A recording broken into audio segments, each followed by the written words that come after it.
అటువంటి దైవద్రోహి ఇతడు. పిలాతు, సాక్ష్యము చెప్పించగలరా? ఒకటి కాదు, 1000 చెప్పించగలను. యూదులు ఏలియక ప్రణామములు. ఈ ద్రోహి మోషే వ్రాసిన మాటలు చల్లవని వాటిని కొట్టివేసి కొత్త నిబంధన తయారు చేయించగలనని దైవ దూషణ చేశాడు. పిలాతు, అయితే తండ్రి వేసిన తోట కాపు కాయడం లేదని ఆ తోటను నరికి కొత్త తోటను వేసిన ఆ తండ్రి కుమారుడని అనుకోవచ్చు కదా అని అనుకోవచ్చు.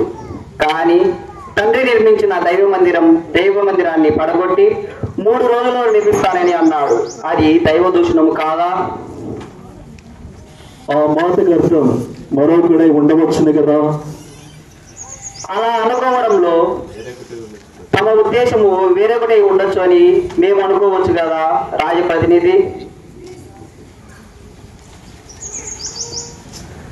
పిలాతు ఆలోచన పడుతూ, రోమా రాజప్రతినిధి, ఇది మా మత సమస్యే. అనాచార్యమేము రోమీలమైన యూదా పాలకులం కనుక మా పాలనలో ఉన్న ప్రజలు మతాభిమానం గౌరవించడం మా ధర్మం కదా. ఈ నిందితుడు చేసిన నేరం దైవద్రోహం, మతద్రోహం కనుక మతము నుండి వెలివేయడం తప్ప మరణదండన విధించడం అనవసరమని మాకు తోచుచున్నది. రాజ్యప్రతినిధి, అతడు కేవలం రాజద్రోహి కాదు, దైవద్రోహి కూడా. రోమా సామ్రాజ్యంలోని ప్రజలలో విప్లవాన్ని రేకెత్తిస్తూ తిరుగుబాటు లేవనెత్తుతున్న మతద్రోహి. సాక్ష్యం తెస్తా.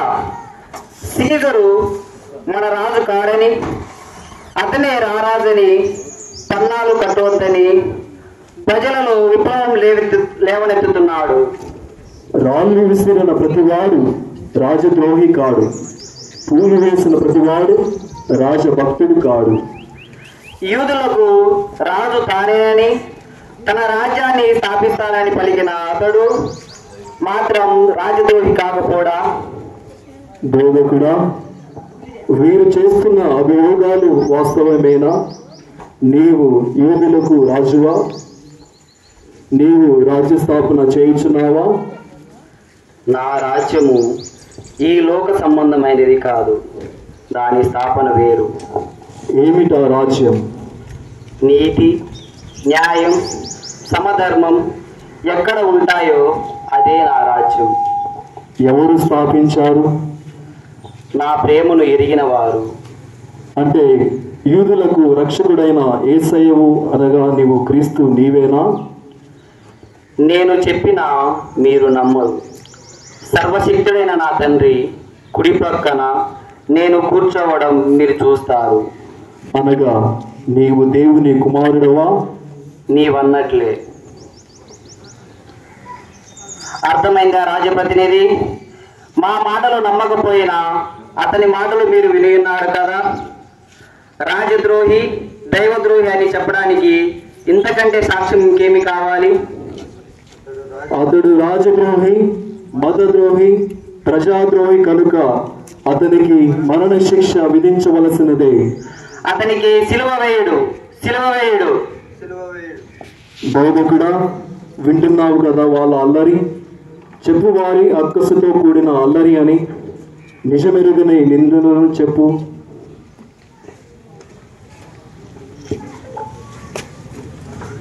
బోధకుడా, నీ మౌనం మమ్మల్ని నిస్సహాయకుని చేస్తుంది. నీవు మాట్లాడంటే మేము చేయవలసింది ఏమీ లేదు. మాట్లాడు.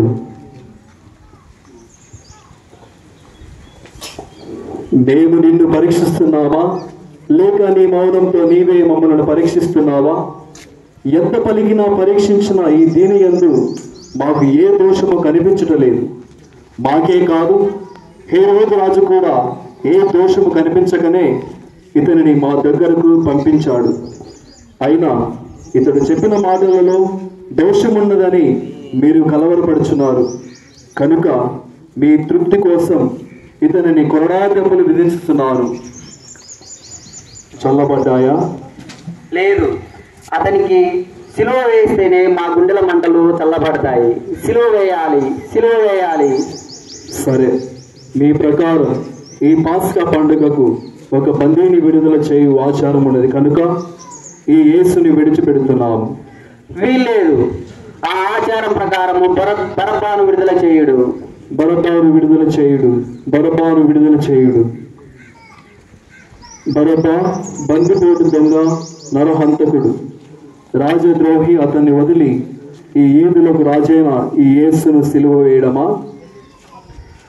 ఇతడు మా రాజు కాడు. సీజరు ఒక్కడే మా రాజు. అతనిని సిలువ వేయుడు, సిలువ వేయుడు. బరబ్బాను విడుదల చేయుడు.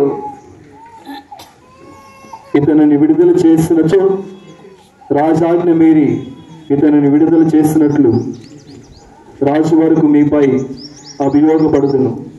ప్రజల మనవిని మన్నించి యేసుకు సిలువ వేయండి. ఆలోచించి ఇతని రక్తం మాపై మా బిడ్డలపై పడకుండా ఉండునుగాక.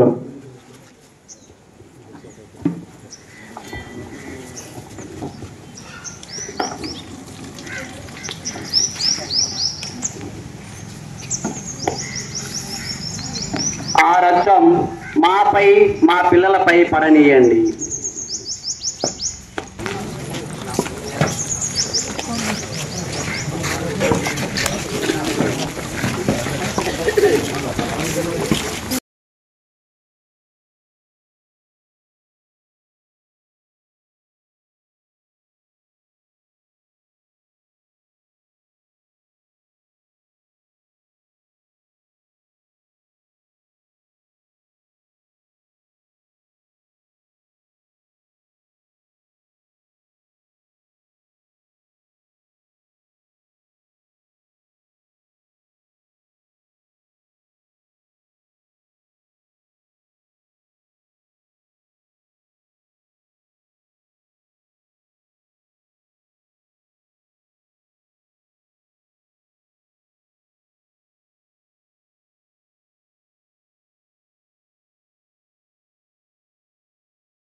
అమ్మలారా, నా కోసం ఏడవకండి.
దోషుండనేను ప్రభువా, దోషుండనేను ప్రభువా, అపరాధిని యేసయ్యా, కృప చూపి బ్రోవుమయ్యా.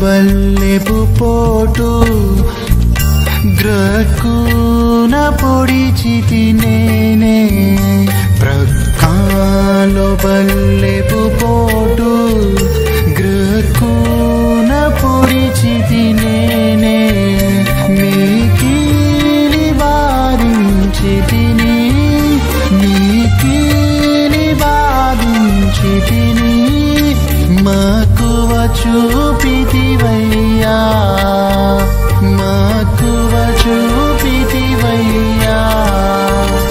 అపరాధిని యేసయ్యా, కృప చూపి బ్రోవుమయ్యా.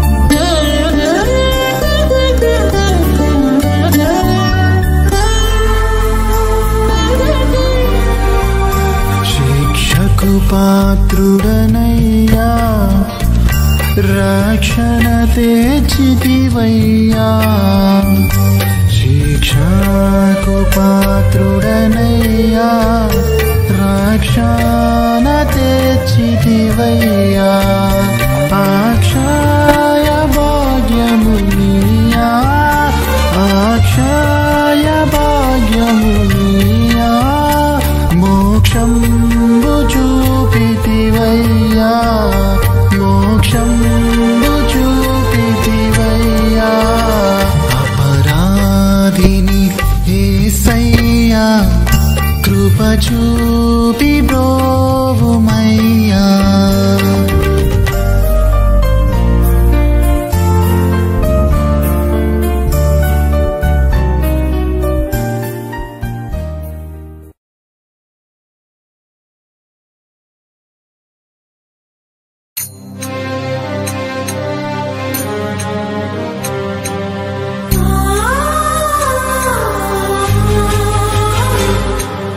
ఆ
కలుషములను కడిగివేయును,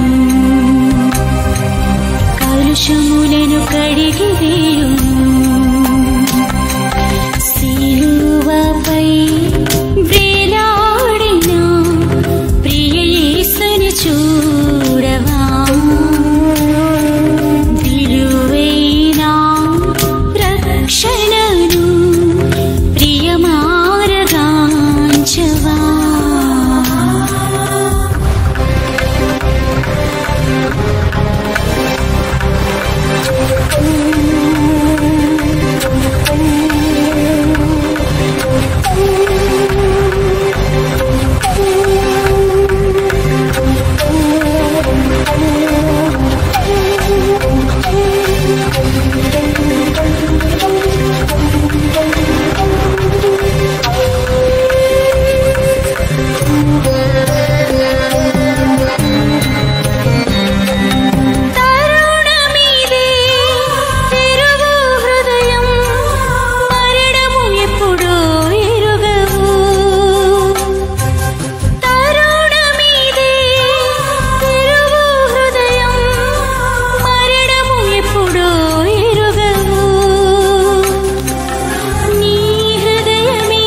సిలువపై వేలాడిన ప్రియ యేసుని చూడవా,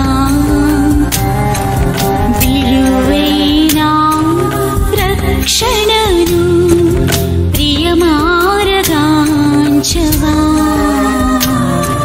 సిలువపై వేలాడిన ప్రియ యేసుని చూడవా, విలువైన రక్షణను ప్రియమారగాంచవా.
యేసుని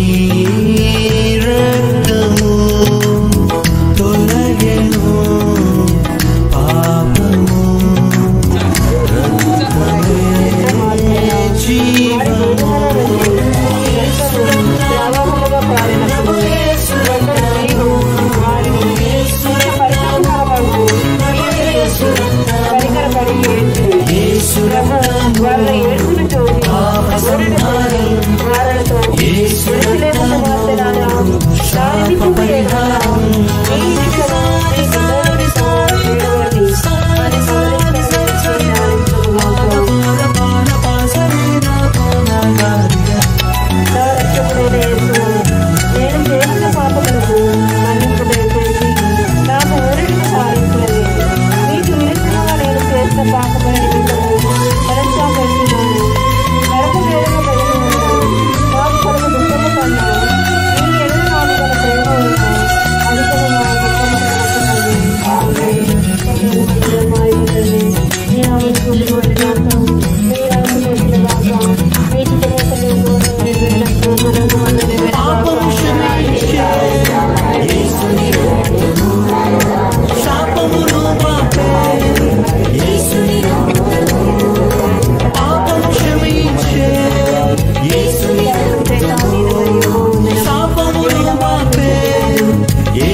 నిందని తొలగించే యేసుని రక్తము, ఆత్మను రక్షించే యేసుని రక్తము. యేసు రక్తము, ప్రభు యేసు రక్తము, యేసు రక్తము, ప్రభు యేసు రక్తము. చిందనే రక్తము, యేసుని రక్తము తొలగెను పాపము, రక్తమే జీవము. యేసు రక్తము, ప్రభు యేసు రక్తము, యేసు రక్తము, ప్రభు యేసు రక్తము. యేసు రక్తము పాప సంహారం, యేసు రక్తము శాప పరిహారం.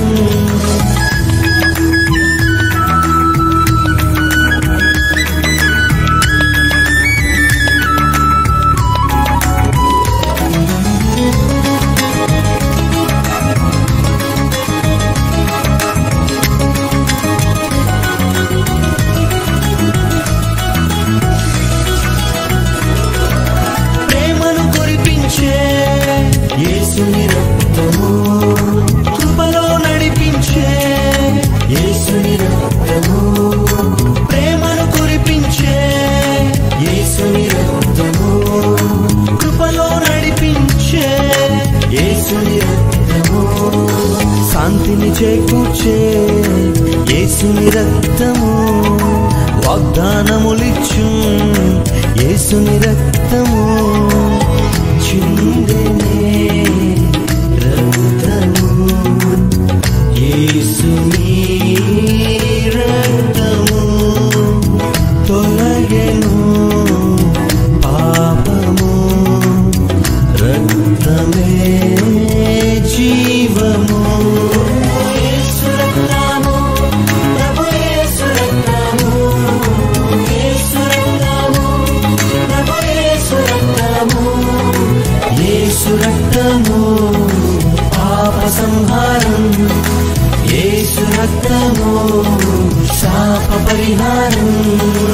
యేసు రక్తము, ప్రభు యేసు రక్తము, యేసు రక్తము, ప్రభు యేసు రక్తము. యేసు రక్తము, ప్రభు యేసు రక్తము, యేసు రక్తము, ప్రభు యేసు రక్తము. యేసు రక్తము పాప సంహారం, యేసు రక్తము శాప పరిహారం.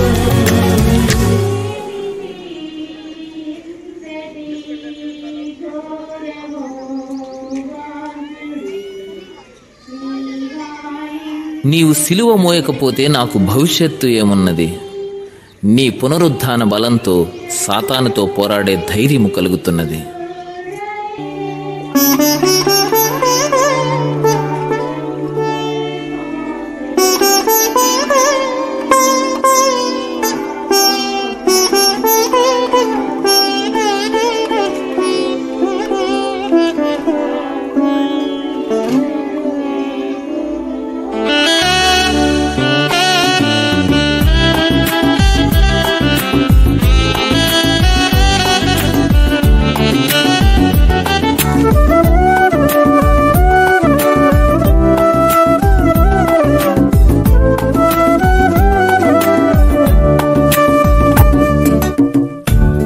కలువరి ప్రియుడా సిలువలో నాథా వెలలేని నీ ప్రేమకే వందనం. కలువరి ప్రియుడా సిలువలో నాథా వెలలేని నీ ప్రేమకే వందనం. వెలలేని నీ ప్రేమకే వందనం.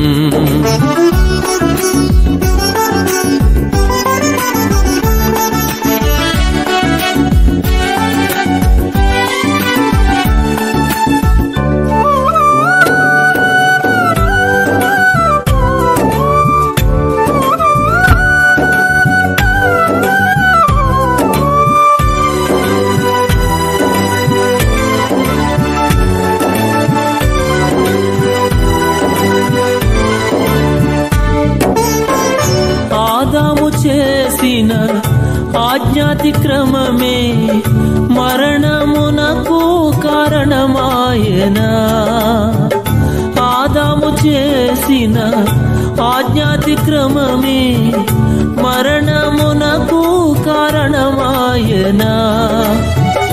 ఆ మరణం బాప సిలువ మరణముంది తిరిగి లేచిన మహితాత్ముడా.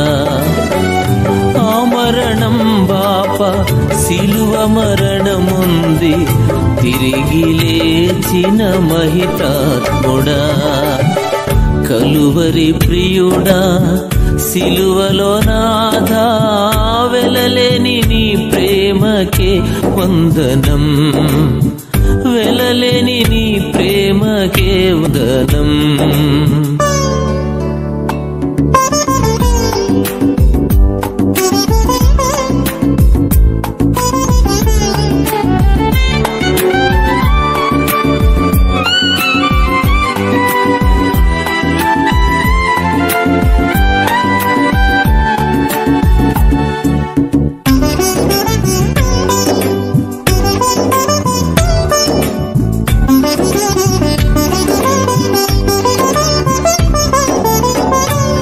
చేతులతో నేను చేసిన పాపమే నీ చేతిలో మేకు బిగియాచెనా.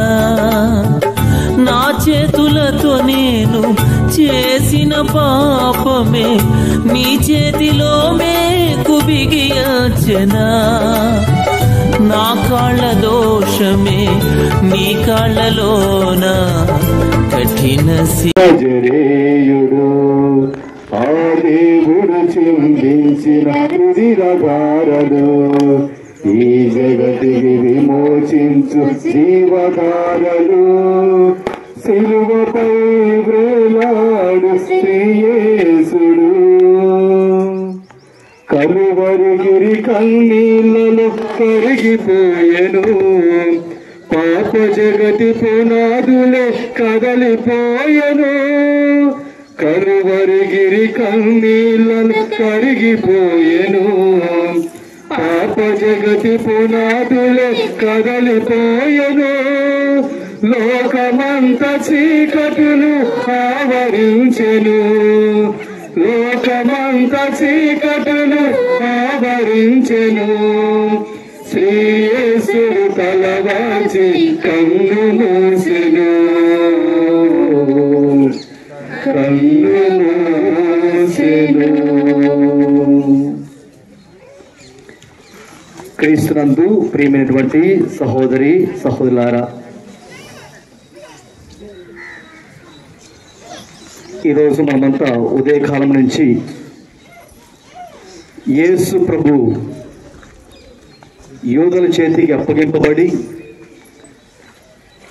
పిలాతు ముందుర న్యాయ తీర్పు పొంది అటు తర్వాత ఆయనను అన్యాయముగా ఆయనతో సిలువ మోపించి మరణానికి గురి చేసినటువంటి సంఘటనను మనము కళ్ళకు కట్టినట్లుగా మొదటి నుండి చూస్తూ ఉన్నాం. యేసు ప్రభు సిలువ మోసినటువంటి విధానాన్ని మనం ఒకసారి పరిశీలించినట్లయితే ఆయన 3 సార్లు కింద పడ్డాడు. ఆయన 3 సార్లు కింద పడ్డాడు. నేను పడిపోయాను, ఇక నేను లేవలేను అని చెప్పేసి యేసు ప్రభు పడిన చోటనే పడుకోకుండా తిరిగి శిలువను మోసుకుంటూ ఈ యొక్క కల్వరి కొండకు రావటాన్ని మనం చూశాము. క్రీస్తునందు ప్రేమటువంటి సహోదరి సహోదరా, దేవుడు మనల్ని ఎంతగా ప్రేమించాడు అని చెప్పడానికి ఈ శిలువ మరణము ఒక నిదర్శనము. ఆయన ఎంతగా ప్రేమించాడంటే తన 2 చేతులు చాచి ఈ యొక్క చేతులు చాచిన దానికి లెక్కలేనంతగా అని చెప్పేసేటువంటి సందేశాన్ని ఆయన మన మీద ఉన్నటువంటి ప్రేమను చూపించాడు. క్రీస్తునందు ప్రేమటువంటి సహోదరి సహోదరా, ఈ సమయంలో అబ్రహాము తన కుమారుణ్ణి దేవుడికి బలిగా సమర్పించినటువంటి సంఘటనను మీకు ఒకసారి జ్ఞాపకం చేస్తాను. దేవుడు అబ్రహాముతో, నీ కుమారుడు నీకంటే ఇష్టమేనా అంటే, అవును తండ్రి, లేక పుట్టాడు కదా, నాకు చాలా ఇష్టము అని చెప్పాడు. అవునా, అట్లయితే నీవు అంతగా ఇష్టపడేటువంటి కుమారుడు ఇస్సాకు నాకు బలిగా ఇవ్వు అన్నాడు. అబ్రహాము లోపల కుమిలిపోయి ఉంటాడు, బాధపడి ఉంటాడు. ఎందుకంటే కొన్ని ఏండ్లుగా అతనికి సంతానం లేదు. చివరి రోజులలో తాను ముసలివాడిగా ఉన్నటువంటి వయసులో దేవుడు అతనికి పిల్లల్నిచ్చాడు, ఇస్సాకునిచ్చాడు. ఇటువంటి లేక పుట్టినటువంటి బిడ్డను దేవుడు ఒక దుర్మార్గుడైనట్లుగా అడుగుతున్నారు, నాకు నీ బిడ్డను బలిగా ఇవ్వంటే. బహుశా అబ్రహాము కుమిలిపోయి ఉంటాడు, ఏడ్చి ఉంటాడు. కానీ ఎవరికీ చెప్పుకోలేదు. ఎవరికీ చెప్పుకోకుండా, సరే తండ్రి, నా బిడ్డను నీకు బలిగా ఇస్తానని చెప్పాడు. ఉదయాన్నే లేచి బలికి కావాల్సినటువంటి ఆ యొక్క సమయానికి కావాల్సినటువంటి సత్యన్నాన్ని కట్టుకొని ఇద్దరు బయలుదేరిపోతుంటే మధ్యలో ఇస్సాకు అంటాడు, నాన్న అంతా బాగానే ఉంది కానీ ఇంతకు బలి వస్తువు ఎక్కడా? దేవుడు బలి అడిగాడన్నావు కదా, బలి వస్తువు ఎక్కడా అంటే అబ్రహాము అంటున్నాడు, దేవుడే మనకు ప్రసాదిస్తాడు అని చెప్పేసి ఇంకాస్త ముందుకు వెళ్ళి వారి యొక్క ప్రయాణాన్ని కొనసాగించడం మనం చూస్తాం. ఆ యొక్క బలి ప్రాంతము ఆసన్నమైనప్పుడు అబ్రహాము ఒక బలిపీఠాన్ని ఏర్పాటు చేసి తన కుమారుని యొక్క 2 చేతులను వెనుక భాగాన కట్టివేస్తాడు. తన కుమారుని యొక్క 2 చేతులను తన వెనుక భాగాలుగా కట్టివేస్తాడు. తర్వాత కుమారుణ్ణి ఆ బలిపీఠం మీద పడుకోబెడతాడు.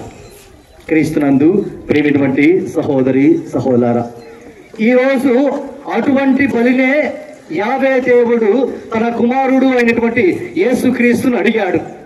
అటువంటి బలినే, ఇదిగో ఈ ప్రజల నిమిత్తమై, ఈ బిడ్డల నిమిత్తమై నీ ప్రాణాలు నాకు కావాలి, నీ బలి నాకు అవసరం అంటే యేసు ప్రభు, తండ్రి ఇది నాకు కష్టము, వీలైతే దీన్ని తీసివేయి, కానీ ఇది నా చిత్తము కాదు, నీ చిత్త ప్రకారమే జరగనిమ్ము అని ఆ యొక్క శిలువ మరణం కోసం ఆయన సిద్ధపడి వచ్చాడు. ఈరోజు మనం చూస్తున్నాము, యేసు ప్రభు యొక్క 2 చేతులను 2 కాళ్ళను కట్టివేశారు. యేసు ప్రభు యొక్క 2 చేతులను 2 కాళ్ళను కట్టివేశారు. మనము విన్నటువంటి కథలో ఇస్సాకు యొక్క 2 చేతులు మాత్రమే కట్టివేశారు. 2 చేతులు మాత్రమే కట్టివేశారు. ఎందుకు చేతులు కట్టివేశారంటే, ఒకవేళ కుమారుడు తండ్రి కత్తినెత్తుకొని బలిచ్చేటువంటి సమయంలో భయపడి పారిపోతాడేమో అని చెప్పేసి అబ్రహాము తన యొక్క కుమారుని యొక్క 2 చేతులను కట్టివేస్తాడు. మీరు బాగా ఆలోచించండి, 2 చేతులు ఎనకబెట్టి కట్టేస్తే పరిగెత్తలేమా?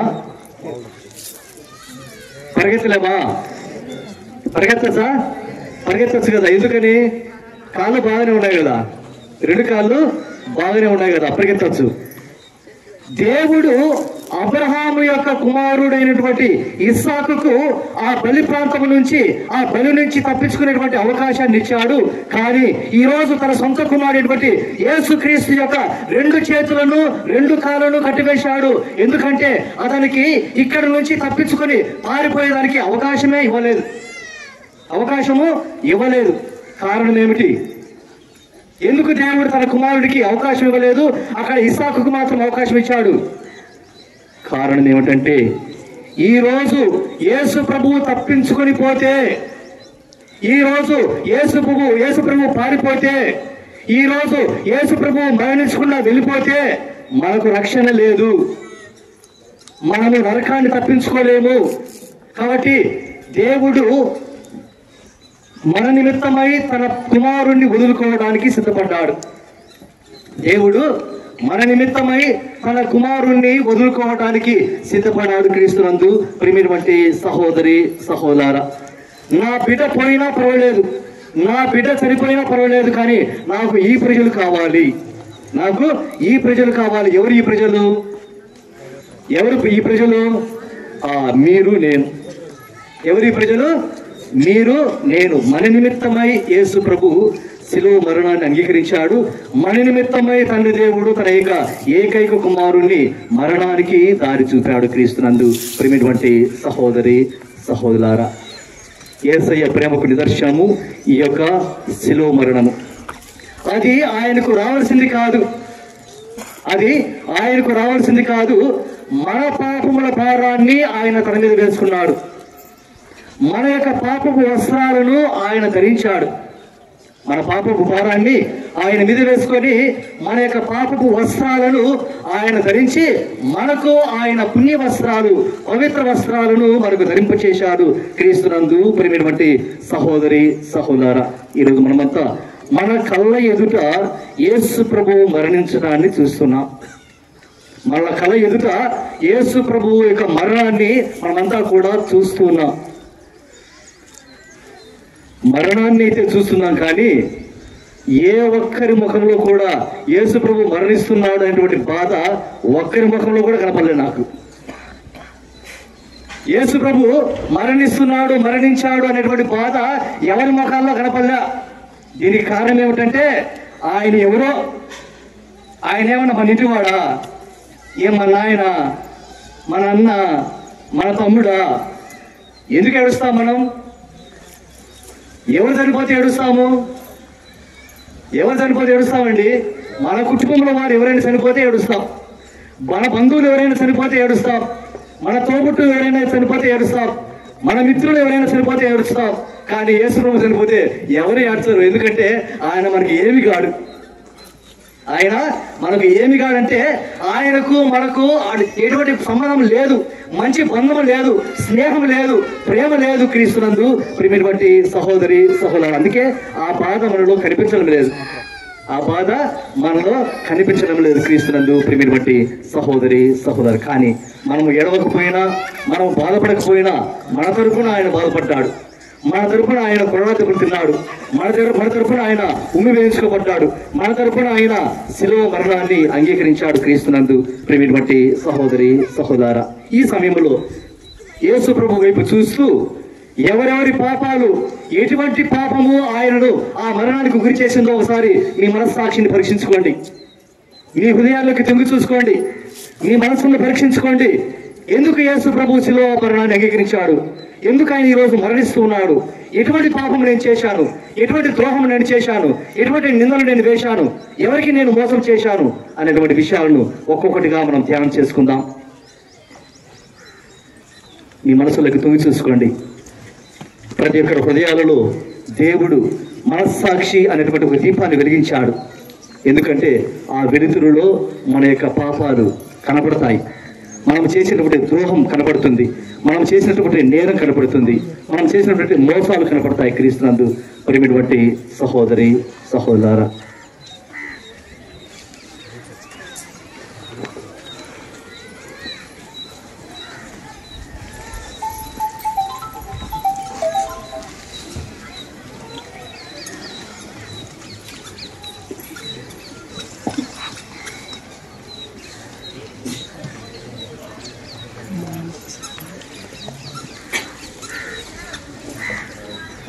సిలువ చెంత చేరిన నాడు కలుషములను కడిగి వేయు, సిలువ చెంత చేరిన నాడు కలుషములను కడిగి వేయు, కొలువలను శిలవలను సీతాప భక్తుల చూసి పౌలు వలెను శిలవలెను సిద్ధపడిన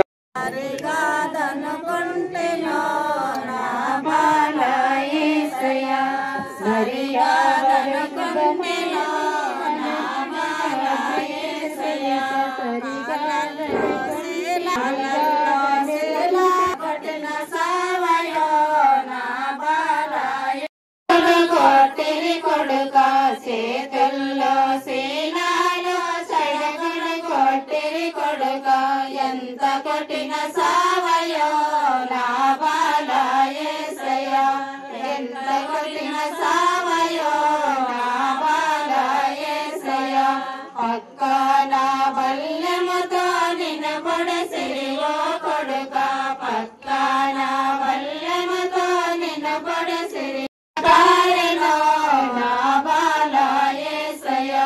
ముల్లాది కిరీటము తలపై పెట్టిరి కొడుక ముల్లాది కిరీటము తలపై పెట్టిరి కొడుక తల్లడిల్లి పోతివో నా బాల యేసయ్య తల్లడిల్లి పోతివో నా బాల యేసయ్య సుకుమారి కొడుక నీ ముఖముపై భూమి వేసే సుకుమారి కొడుక నీ ముఖముపై భూమి వేసే పక్క పక్క నవ్వెరో నా బాల యేసయ్య పక్క పక్క నవ్వెరో నా బాల యేసయ్య నవమాస శరీరమును సమాధిలో నుంచుట యేసుక్రీస్తు మేము ఆరాధించి మీకు స్తోత్రం చేయుచున్నాము.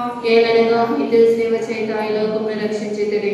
ప్రభు శరీరమును భూస్థాపనము చేయుటకు శిష్యులు తీసుకొని పోచుండగా ఆయన తల్లియు వారి వెంబడి వెళ్ళి ఆ తిరు శరీరమును తానే సమాధిలో క్రమపరచెను. అటు వెనుక వారు సమాధిని పెద్ద రాతితో మూసి ఇళ్లకు వెళ్ళిపోయేది. నా రక్షకుడైన యేసువా, మీ మీద మూసిన రాతిని ముద్దు పెట్టి చేర్చున్నాను. మీరు మూడవ నాడు జీవితులై లేచితిరి కదా. నీ ఉత్థానమును చూసి లోకాంతమును నేను మీతో ఉత్థానమగుటకును మోక్షమునందు సదా మేము పోడి ప్రేమించుటకును నాకు మీ అనుగ్రహమును పాలించండి. పరలోకమందుడు మా యొక్క తండ్రి, మీ నామము పూజపడును గాక, మీ రాజ్యము వచ్చును గాక, మీ చిత్తము పరలోక మాకు నేర్చుకోండి. మా యొక్క ఉప్పిన వారిని మేము మనిషినట్లు మా అప్పులను ఏమనించండి. మా మోషులను ఎందుకు ప్రవేశపడే ఒక అఖిలం నుండి మమ్మల్ని రక్షించండి. దేవర ప్రసాదం చేత ఆడిన మరి మా వందనము. ఏళ్ళ వారు మీతోనున్నారు, స్త్రీల ఆశ్రమిన వారు మీరే, మీ గర్భాములకు చేసు ఆశ్రమిన వారని పరిశుద్ధ మరియమ్మ సర్వేశ్వరి యొక్క మాత, పాపాత్ములమైన మా కొరకు ఎప్పుడైనా మా మరణ సమయమందున ప్రార్థించండి. ఆమేన్. పితా పుత్ర పవిత్ర ఆత్మ మహిమ కలుగునుగా. ఆ రక్షక లోక రక్షణ కొరకు మీరు యూదుల వలన తిరస్కరింపబడను, ద్రోహియకు యూదా ముందు వలన శత్రువులకు చూపింపబడను. అనాసు, కైఫాసు, ఫిలాతు, హేరోదు అను వారందర అవమానముగా ఒప్పగింపబడను. అబద్ధ సాక్ష్యముల వలన నేరము మోపబడను, కొరడాలతో కొట్టబడను, ఉమ్మి వేయబడను. మీ తలపై ముళ్ళ కిరీటం పెట్టి మీ వస్త్రములు తీసి మిమ్ము స్లీవ్ మీద కొట్టి ఈడిచే పొడిచే తిరగబడును చితగించుటరే. నేను మహాపాపిగా ఉండినను నేను ఇప్పుడు స్మరణ చేసిన మీ తిరుమరణమును దేవుడు చూచి నరకబంధంలో నుండి నన్ను కాపాడండి. మరియు మీ ప్రక్క స్త్రీ మీద కొట్టబడి మనస్తాపపడిన దొంగ వారిని తీసుకుపోయిన శ్రవణకు నన్ను తీసుకుని పోండి. పరిశుద్ధ పాపం ప్రేరితమై పరలోకమందున మా యొక్క తండ్రి, మీ నామమున పూజింపబడుగాక, మీ రాజ్యము వచ్చునుగాక, మీ చిత్తము పరలోకమందు నెరవేరినట్లు భూలోకమందు నెరవేరుగాక. దినానికి కావలసిన ఆహారమును మాకు నేర్చుకోండి. మా యొక్క ఉప్పిన వారిని మేము మనిషినట్లు మా అప్పులను మీరు మన్నించండి. మా మోషులను ఎందుకు ప్రవేశించిన ఒక కీడు నుండి మమ్మల్ని రక్షించండి. దేవత ప్రసాదం చేత ఆయన మరి మా వందనము. ఏళ్ళ వారిని కన్నారు, స్త్రీల ఆశ్రమింపబడిన వారు మీరే, మీ గర్భఫలముకు చేసిన ఆశ్రమింపబడిన వారిని. పరిశుద్ధమైన మా సర్వేశ్వరి యొక్క మాత, పాపాత్ములమైన మా కొరకు ఇప్పుడున్న మా మరణ సమయమున ప్రార్థించండి. ఆమేన్.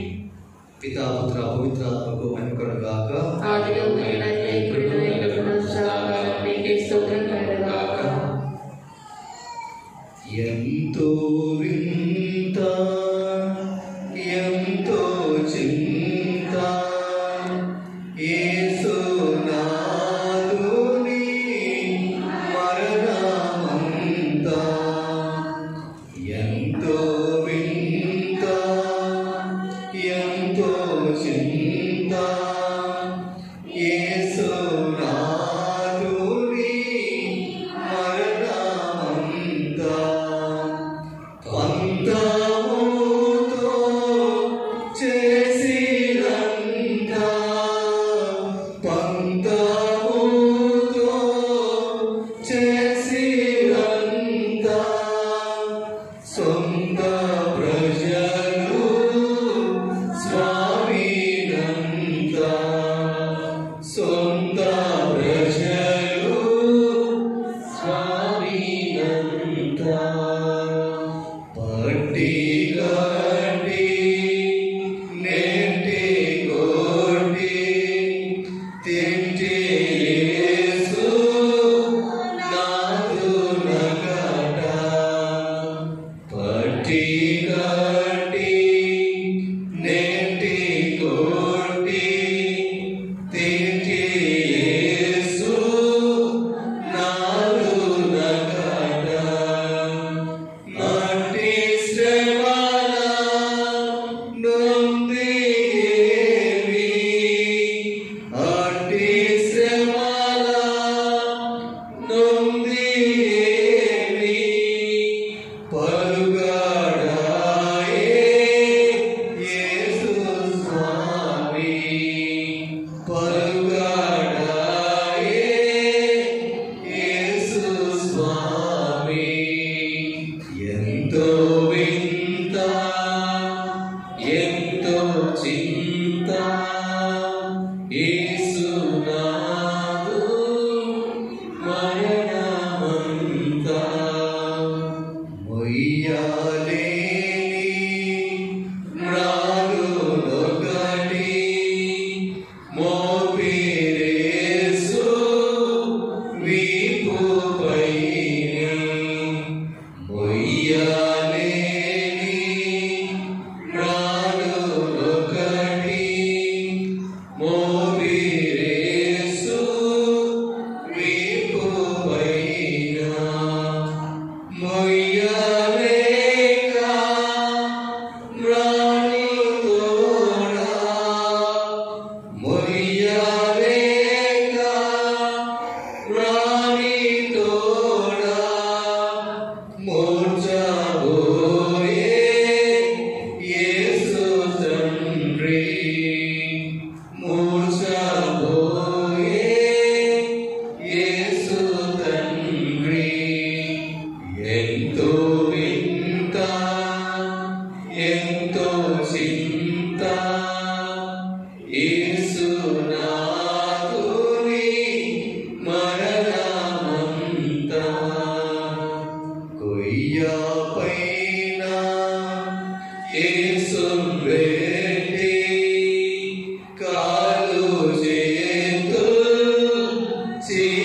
చీలగొట్టి కొయ్య పైన యేసును పెట్టి కాలు చేతులు చీలగొట్టి కఠినులంతా కూడి కొట్టి కఠినులంతా కూడి కొట్టి ఘోరముగా క్రీస్తును బట్టి ఘోరముగా క్రీస్తును బట్టి ఎంతో వింత ఎంతో చింత యేసునాథుని మరణమంతా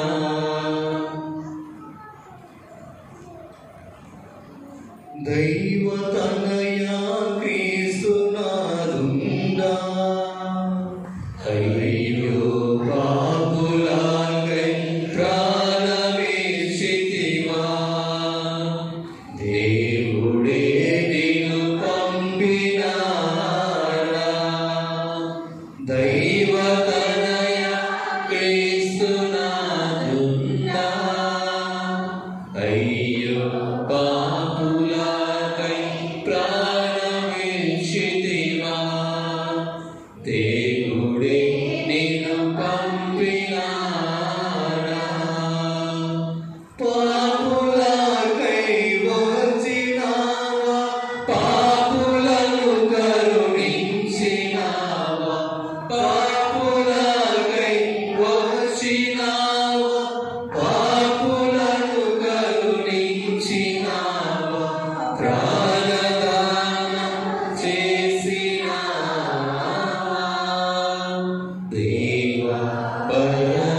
పగలు రాత్రి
ప్రజలు నన్ను నీచంగా చూచిరి, పగబట్టి నన్ను తిట్టి కొట్టిరి. ప్రజలు నన్ను నీచంగా చూచిరి, పగబట్టి నన్ను తిట్టి కొట్టిరి. దేవా నా దేవా, దేవా నా దేవా, నన్నేలా మరచితివయ్యా. నా దేవా నన్నేలా విడచితివయ్యా. పారబోసిన నీరైపోతి, పాపుల కొరకై బలి అయిపోతి. పారబోసిన నీరైపోతి, పాపుల కొరకై బలి అయిపోతి. నా కాలు కీళ్ళన్నీ వదిలెను,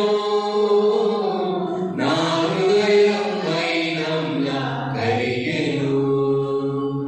నా కాలు కీళ్ళన్నీ వదిలెను, నా హృదయం మైనంలా కరిగెను. దేవా నా దేవా, దేవా నా దేవా, నన్నేలా మరచితివయ్యా. నా దేవా నన్నేలా విడచితివయ్యా. నా దేవా నన్నేలా విడచితివయ్యా. నా దేవా నన్నేలా విడచితివయ్యా.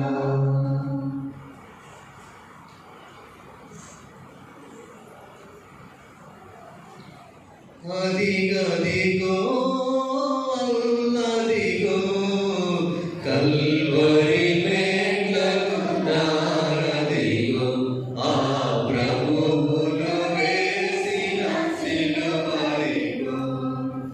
అదిగదిగో గెత్సేమను ఒక తోటదిగో, ఆ తోటలో ప్రార్థన స్థలమదిగో. గెత్సేమను ఒక తోటదిగో, ఆ తోటలో ప్రార్థన స్థలమదిగో. ఇచ్చటనే ఉండి ప్రార్థించుడని, ఇచ్చటనే ఉండి ప్రార్థించుడని పలికిన క్రీస్తు మాటదిగో. పలికిన క్రీస్తు మాటదిగో. అదిగదిగో అల్లదిగో కల్వరి మేట్లకు దారదిగో, ఆ ప్రభువులు వేసిన సిలువదిగో. అదిగదిగో శిష్యులను యేసరీయోదు, యూదాయను ఒక ఘాతకుడు. శిష్యులను ఇస్కరియోతు, యూదాయను ఒక ఘాతకుడు.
బాసిల్లేను సిలువలు పాపక్షమా యేసు ప్రభుని దివ్య క్షమా బాసిల్లేను సిలువలు పాపక్షమా కలువరిలోన పాపము పొంచి సిలువకు నిన్ను ఆహుతి చేసి కలువరిలోన పాపము పొంచి సిలువకు నిన్ను ఆహుతి చేసి కలుషహర కరుణించితివి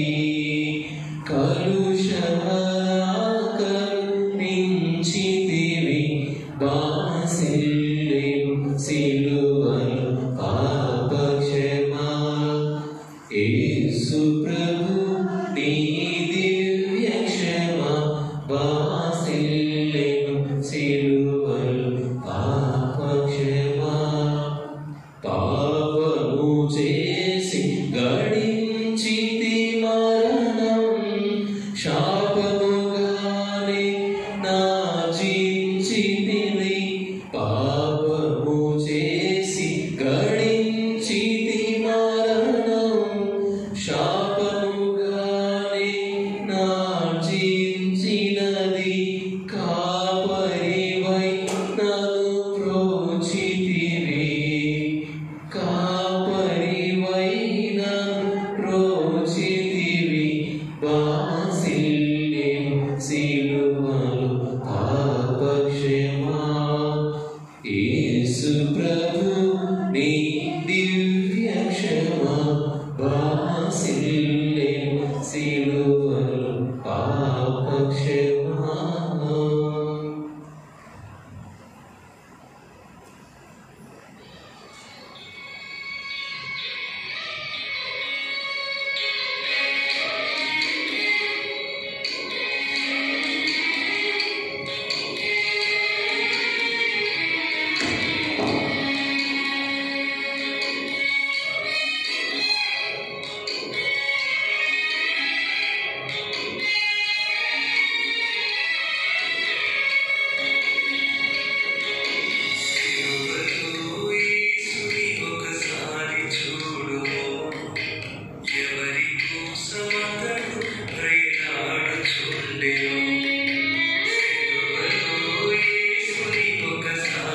పేరు చెప్పండి.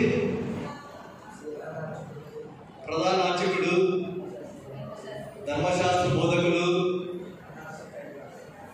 అనాసు కైఫాసు అందరూ నూరు లేరు. ఆ పేదలు 12 మంది శిష్యులు, ఇంకా ఒక కన్ను పేరు అవి చెప్పండి. అసలు ఆయన యేసు ఓకే, ఆయన్ను న్యాయ తీర్పు విధించింది ఎవరు ఇక్కడ?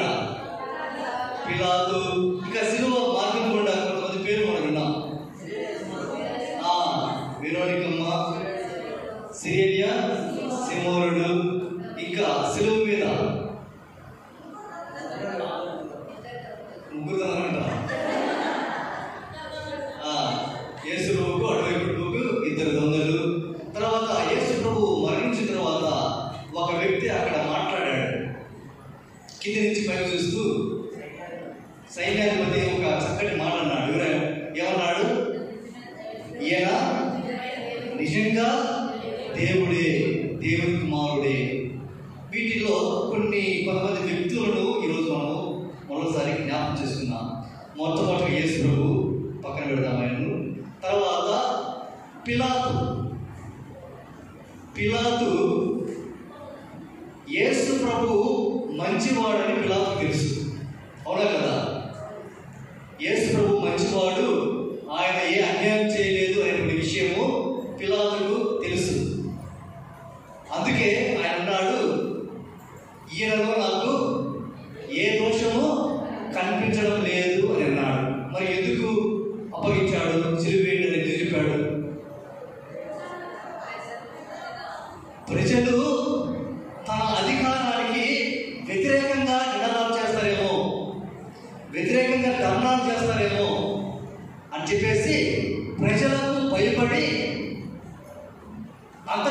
ముఖ్యంగా తన మనస్సాక్షికి వ్యతిరేకంగా ప్రవర్తించాడు. ఏంటి ఇక్కడ మనస్సాక్షి, ఏంటి ఇక్కడ వ్యతిరేకంగా ఆయన ప్రవర్తించింది? యేసు ప్రభు మంచివాడని తెలిసి అనేటువంటి విషయము తనకు తెలుసు.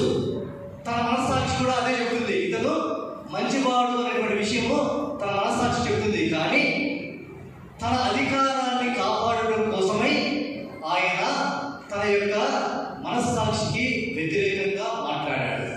కొన్నిసార్లు మన జీవితాల్లో ఇటువంటి జరుగుతాయి. కొన్నిటిని మనము చెప్పకూడదు అనుకుంటాం, కొన్ని మాట్లాడకూడదు అనుకుంటాం, కొందరితో ఇలా ప్రవర్తించకూడదు అని అనుకుంటాం. కానీ ఉన్నటువంటి పరిస్థితులు మనల్ని ఆ విధంగా ప్రభావితం చేసి మన యొక్క మనస్సాక్షికి వ్యతిరేకంగా మనల్ని నడిపిస్తాయి. ఈరోజు పిలాతు కూడా తన యొక్క మనస్సాక్షికి వ్యతిరేకంగా నడిచాడు. క్రీస్తునందు ప్రేమటువంటి సహోదరి సహోదరు, రెండవ వ్యక్తి పేతురు గారు. యేసు ప్రభు పేతురు గారితో ఒకానొక సమయంలో ఈ విధంగా అన్నాడు, అయ్యా, నేను నీ మీద నా సంఘాన్ని నిర్మిస్తాను అన్నాడు. మన యొక్క శ్రీ సభకు మొట్టమొదటి పోపు గారు ఎవరు? మొట్టమొదటి పోపు గారు పేతురు గారు. ఆయన చాలా బలహీనుడు. ఊరికనే నోటి తోల ఎక్కువ అతనికి. ఏది పడితే అది వెంటనే మాట్లాడేస్తాడు. ఒక సంఘటన, యేసు ప్రభు ఉండి, పేతురు, కొన్ని రోజుల తర్వాత నన్ను యూదుల చేతికి అప్పగిస్తారు, వారు నన్ను న్యాయాధిపతికి అప్పగిస్తారు, నాకు సెలవు చేస్తారు, నేను మరణిస్తాను అని అంటే పేతురు అంటాడు, అయ్యా, ఇది నీకు జరగకూడదు. మాకు ఇష్టం లేదు నీకు ఆ విధంగా జరగడం అన్నాడు. యేసు ప్రభు ఏమన్నాడు? యేసు ప్రభు ఛీ పో సైతాను అంటాడు. ఈ సంఘటన ముందుగా ప్రభు పేతురుతో అంటాడు, నేను ఎవరని నీవు భావిస్తున్నావు అంటే పేతురు గారు అంటారు, నీవు సజీవుడైన దేవుడి కుమారుడు. ఆ మాట అన్నప్పుడు యేసు ప్రభు మెచ్చుకుంటాడు పేతురు గారిని. ఇది జరిగిన వెంటనే యేసు ప్రభు సాతానుతో పోలుస్తున్నాడు పేతురు గారిని. అంటే ఇంత బలహీనుడైనటువంటి పేతురు గారిని దేవుడు తన యొక్క మందను కాయడానికి, తన సంఘాన్ని నడిపించడానికి ఎన్నుకున్నాడు. అదే పేతురు, అటువంటి బాధ్యత కలిగినటువంటి పేతురు యేసు ప్రభు గురించి ఏం మాట్లాడాడండి? నీవు అతని శిష్యుల్లో ఒకడు కావా అంటే ఏమన్నాడు? నేను కానే కాను, నువ్వు కూడా ఆయన వెంట తిరిగావు కదా అంటే ఏమన్నాడు?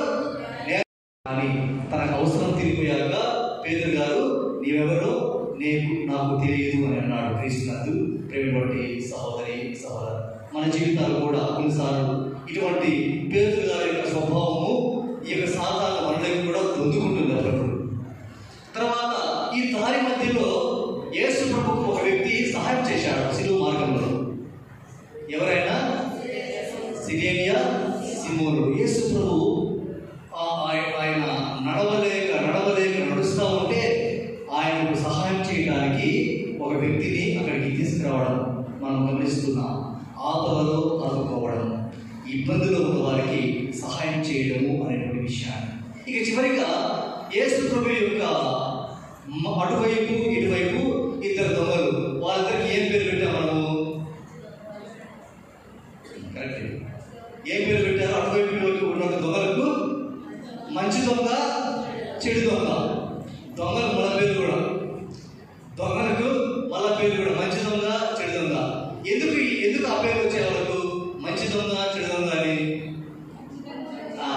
ఎడం పక్కన బట్టి వాడిని చెడు దొంగ చేసినాము. ఏమన్నాడు అతను? నిన్ను నీవు రక్షించుకొని మమ్మల్ని కూడా రక్షించవచ్చు కదా. ఇంతవరకు అతడు దొంగని అక్కడికి వచ్చాడు. అతడు దొంగ కాబట్టి సిలువ వేశాడు. దొంగ ఇంకా దొంగగానే మాట్లాడుతున్నాడు. దొంగ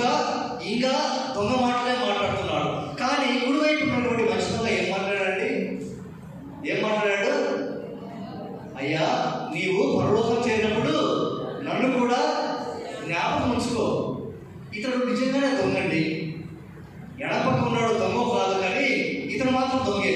ఇంతవరకు దొంగతనాలు చేసి అతడు పట్టుబడి శిలువ మీద కొట్టబడ్డాడు. కానీ అక్కడ కూడా ఆయన దొంగతనం చేశాడు. శిలువ మీద నుంచి కూడా ఆయన దొంగతనం చేశాడు. ఏం దొంగతనం చేశాడు? పరలోకాన్ని దొంగతనం చేశాడు.